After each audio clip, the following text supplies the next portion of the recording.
Hello everyone, welcome back to another video. CTET December 2024 की notification out हो चुकी है। इस वीडियो में हम पूरा सिलेबस सीटेट पेपर 1 का, पेपर 2 का, सीटेट के बाद क्या स्कोप है आपके, कौन कौन कैंडिडेट्स सीटेट में अपीयर हो सकते हैं, आपके सारे डाउट्स इस वीडियो में क्लियर हो जाएंगे। तो वीडियो को कोशिश करिएगा कि पूरा देखें। इस वीडियो के एंड तक आपके सीटेट के रिगार्डिंग सारे डाउट्स क्लियर हो जाएंगे। सीटेट में अप्लाई करने के लिए आज 17 सितंबर से स्टार्ट हो चुका है अप्लाई करना और 16 अक्टूबर तक आप अप्लाई कर सकेंगे। एग्जामिनेशन की डेट आपकी 1 दिसंबर 2024 है। 1 दिसंबर को आपका एग्जामिनेशन कंडक्ट करवाया जाएगा। सीटेट का दोनों पेपर 1 और पेपर 2 एक ही दिन होते हैं, इवनिंग और मॉर्निंग सेशन में। स्टार्ट में अगर हम सीटेट की फुल फॉर्म देखें तो central teacher eligibility test CTET की फुल फॉर्म होती है। ये वीडियो स्पेशली उनके लिए बना रहा हूं मैं जो अभी बिगनर हैं, जिनको इसके बारे में ज़्यादा नॉलेज भी नहीं है, उनके लिए भी वीडियो वेरी हेल्पफुल रहेगी। यानी कि सेंटर के जितने भी टीचिंग एग्जाम होते हैं उनमें आपका सीटेट क्वालिफाई होना चाहिए। जैसे आपके स्टेट के टीचिंग एग्जाम होते हैं उनमें टेट कंपलसरी होता है, ओके, टेट क्वालिफाई होना चाहिए। लेकिन जो सीटेट यानी कि सेंटर के एग्जामिनेशन होते हैं उनमें सीटेट कंपलसरी होता है। जैसे आपके किसी यूनियन टेरिटरी के में एग्जामिनेशन निकलते हैं, जैसे चंडीगढ़ में अगर टीचिंग वैकेंसीज निकलती है तो वहाँ पे सीटेट कंपलसरी होता है क्वालिफाई होना। अगर इसके अलावा अगर दिल्ली में अगर टीचिंग वैकेंसीज निकलती हैं तो वहाँ भी आपका सीटेट क्वालिफाई होना चाहिए। DSSS की वैकेंसीज में सीटेट कंपलसरी होता है। इसके अलावा आपका केंद्रीय विद्यालय में जो वैकेंसीज निकलती है KVS में, एकलव्य के स्कूल हो गए, चंडीगढ़ TGT, चंडीगढ़ PRT, दिल्ली के हो गए DSSS के, इन सभी में सीटेट कंपलसरी होता है, क्वालिफाई चाहिए, ओके। एग्जाम 1 दिसंबर 2024 को होगा। पेपर 1 और पेपर 2 में आप कंफ्यूज हो रहे होंगे कि पेपर 1 और पेपर 2 क्या है। ये पेपर 1 जो है ये प्राइमरी PRT के लिए होता है, प्राइमरी टीचर्स के लिए। जो कैंडिडेट्स जिन्होंने DLED या JBT जूनियर बेसिक टीचर की ट्रेनिंग की है, डिप्लोमा किया है, उनके लिए पेपर 1 होता है। ये 1st to 5th क्लास तक के कैंडिडेट्स के लिए होता है। इसका सिलेबस भी 1st to 5th रहता है। और जो पेपर 2 होता है वो BEd के कैंडिडेट्स के लिए होता है। जिन्होंने BEd की डिग्री की है वो पेपर 2 में एलिजिबल होते हैं, ओके। पेपर 2 की टाइमिंग मॉर्निंग सेशन में है, सुबह 9:30 बजे से 12 बजे तक। 2.5 घंटे का एग्जामिनेशन होता है, 150 मिनट का एग्जामिनेशन होता है और इसमें क्वेश्चन भी 150 ही होते हैं। अभी हम आगे पूरा सिलेबस आपके साथ डिस्कस करेंगे। देखिए, पेपर 2 जो BEd वालों का है वो मॉर्निंग सेशन में है और जो पेपर 1 है वो इवनिंग सेशन में है, यानी 2-2:30 बजे से 5 बजे तक। इसके बाद अगर बात करें हम फीस की, तो पे एग्जामिनेशन फी की अगर जनरल कैटेगरी में और OBC non creamy layer, okay, इनकी फीस अगर आप ओनली पेपर 1 भरते हैं या पेपर 2 भरते हैं, कोई भी एक पेपर भरते हैं तो आपकी 1000 रुपये फीस लगेगी। अगर आप दोनों पेपर्स के लिए अप्लाई करते हैं, पेपर 1 और पेपर 2 आप दोनों देना चाहते हैं, अगर आप JBT भी हैं, आपने JBT का डिप्लोमा भी किया है और आपने BEd भी किया है, अगर आप दोनों एग्जामिनेशन देना चाहते हैं तो आपकी फीस 1200 लगेगी। अगर आप जनरल या OBC NCL में है। अगर आपकी कैटेगरी SC ST है अगर, तो आपके 500 रुपये पर पेपर लगेंगे। यानी अगर आप एक पेपर देना चाहते हैं, पेपर 1 या पेपर 2, कोई सा भी पेपर में आप अप्लाई करना चाहते हैं तो आपकी 500 रुपये फीस लगेगी। अगर आप दोनों पेपर में अप्लाई करना चाहते हैं तो आपकी 600 रुपीज़ फीस लगेगी, ओके। इतना क्लियर है।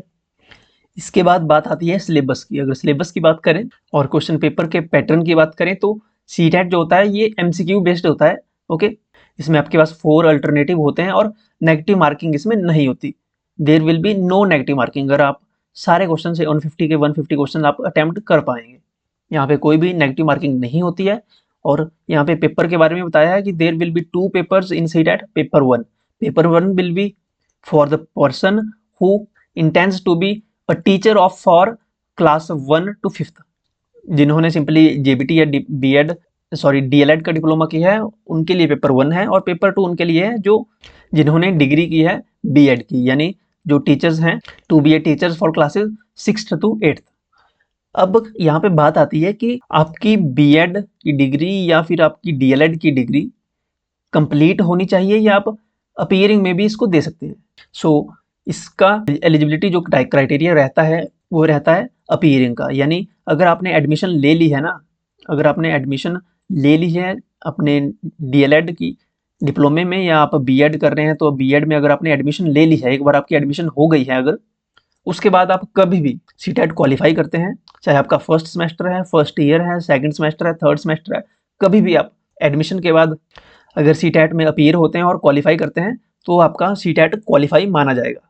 ओके, अब दिसंबर 2024 में सीटैट होगा, तो जिन्होंने अभी एडमिशन ली है, उनका फर्स्ट सेमेस्टर है या फर्स्ट ईयर है, अगर वो सीटैट देते हैं तो वो उनका क्वालिफाई अगर होता है सीटैट तो वो एलिजिबल माना जाएगा। ओके, ये बहुत इंपॉर्टेंट बात है। बहुत सारे कैंडिडेट्स को इस क्वेश्चन को लेके बहुत कंफ्यूजन रहती है।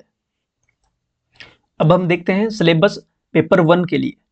पेपर 1 जिनका भी है, यानी जिन्होंने डीएलएड का डिप्लोमा किया है, जेबीटी का डिप्लोमा किया है, उनके लिए पेपर 1 रहेगा। पेपर 1 का क्या सिलेबस है? सिलेबस मोस्ट इंपॉर्टेंट है। अगर आप एग्जामिनेशन में अप्लाई कर रहे हैं तो सबसे पहले आपको सिलेबस का पता होना चाहिए। सिलेबस पेपर 1 का रहेगा child development and pedagogy. Child development and pedagogy यानी आपकी सीडीपी, चाइल्ड साइकोलॉजी और पैडागोजी के 30 क्वेश्चंस पूछे जाएंगे, 30 मार्क्स के रहेंगे। इसके बाद मैथमेटिक्स के 30 क्वेश्चन पूछे जाएंगे आपके, 30 क्वेश्चन मैथमेटिक्स के। एनवायरमेंटल स्टडीज के 30 क्वेश्चन पूछे जाते हैं, 30 नंबर के। ओके, अब ये जो मैथ्स का पोर्शन है ना, चलो इस पे बाद पे आते हैं। इसके बाद लैंग्वेज 1 कंपलसरी 30 मार्क्स का, लैंग्वेज 2 कंपलसरी 30 मार्क्स का। अब हम हिमाचल के हैं तो हमारे पास 2 ऑप्शन होते हैं लैंग्वेज के, एक हिंदी और दूसरा इंग्लिश। वैसे तो इसमें बहुत सारी लैंग्वेज होती हैं, और थर्ड हमारे पास संस्कृत भी ऑप्शन होता है। ओके, संस्कृत का भी ऑप्शन होता है नॉर्थ इंडिया में। बाकी और लैंग्वेजेस होती हैं जिसमें जो भी ऑफिशियल लैंग्वेजेस है ना, वो मैक्सिमम लैंग्वेज में होती है, तो आप कोई भी सिलेक्ट कर सकते हैं। जैसे गुजराती हो गया, यानी स्टेट वाइज अलग अलग लैंग्वेजेस इसमें रहती हैं। लेकिन हमारे लिए लैंग्वेज 1 हिंदी रहेगी और लैंग्वेज 2 इंग्लिश, या लैंग्वेज 1 आप इंग्लिश ले सकते हैं, लैंग्वेज 2 हिंदी रहती है। इसमें क्या डिफरेंस है? इसमें ज़्यादा डिफरेंस नहीं है। और हिंदी और इंग्लिश में क्या पूछा जाता है ये भी मैं आपको आगे डिटेल में बताऊंगा। ओके, लेवल किस प्रकार का रहता है? देखिए, सीडीपी जो रहती है ये सेम रहती है पेपर 1 और पेपर 2 में, इसमें कोई ज़्यादा डिफरेंस नहीं रहता है। मैथ्स की अगर बात करें पेपर 1 की, तो मैथ्स रहता है 8th तक के स्टैंडर्ड का। ओके, और जो एनवायरमेंटल स्टडीज़ के क्वेश्चन है ये 5th तक के स्टैंडर्ड के रहते हैं। ओके, 5th क्लास तक के ये बुक में से आते हैं मैक्सिमम क्वेश्चन। ईवीएस के क्वेश्चन ये बुक में से पूछे जाते हैं, जो बुक होते हैं ना 1st to 5th क्लास तक की, यहाँ से ये क्वेश्चन देखे जाते हैं एनवायरमेंटल स्टडीज़ के। लैंग्वेज 1 में हिंदी में क्या क्या आता है? हिंदी में आपके पास 15 क्वेश्चन पैडागोजी के होंगे और 15 क्वेश्चन आपके पास अनसीन पैराग्राफ होगा। ओके, आपके पास एक पैराग्राफ होगा जिसमें से आपको क्वेश्चन छांटने होते हैं, शीर्षक वगैरह। ओके, और एक कविता होती है, एक पोइम होती है।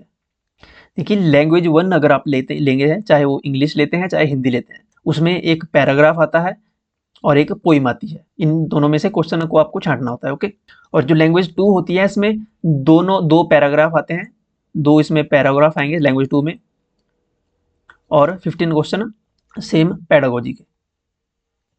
तो ये डिफरेंस है लैंग्वेज 1 और लैंग्वेज 2 में।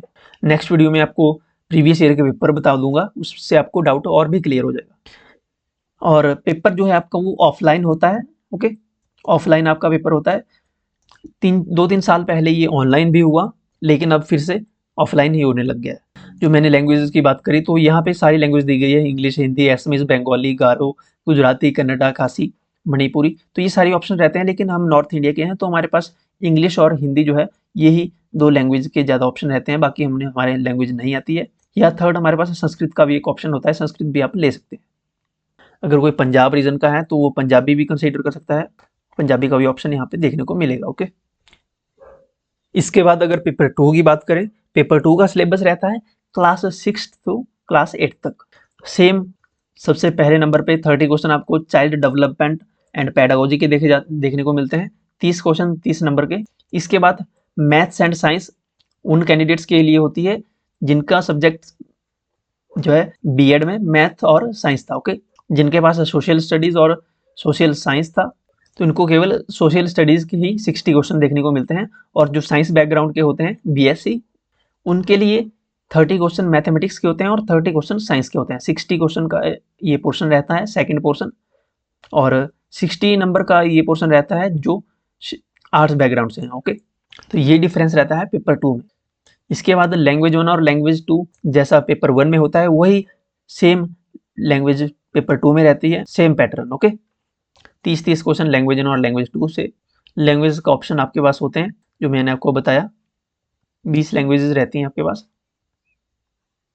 यहाँ पे जो आपसे मैथ्स और साइंस पूछी जाएंगी ये रहती है क्लास 6 to 8 तक। ओके, 8 तक स्टैंडर्ड की ये मैथ्स और साइंस का जो है लेवल रहता है।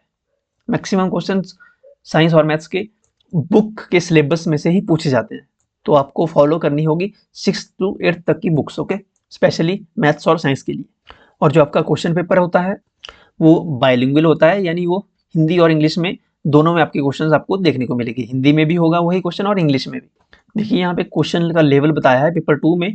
क्वेश्चन का सिलेबस जो रहेगा वो क्लास 6 to 8 तक रहेगा, लेकिन डिफिकल्टी स्टैंडर्ड जो होगा वो could be up to the senior secondary stage. Okay, question का डिफिकल्टी लेवल हाई हो सकता है, लेकिन उसका जो सिलेबस होगा वो 6 to 8 तक का ही रहेगा।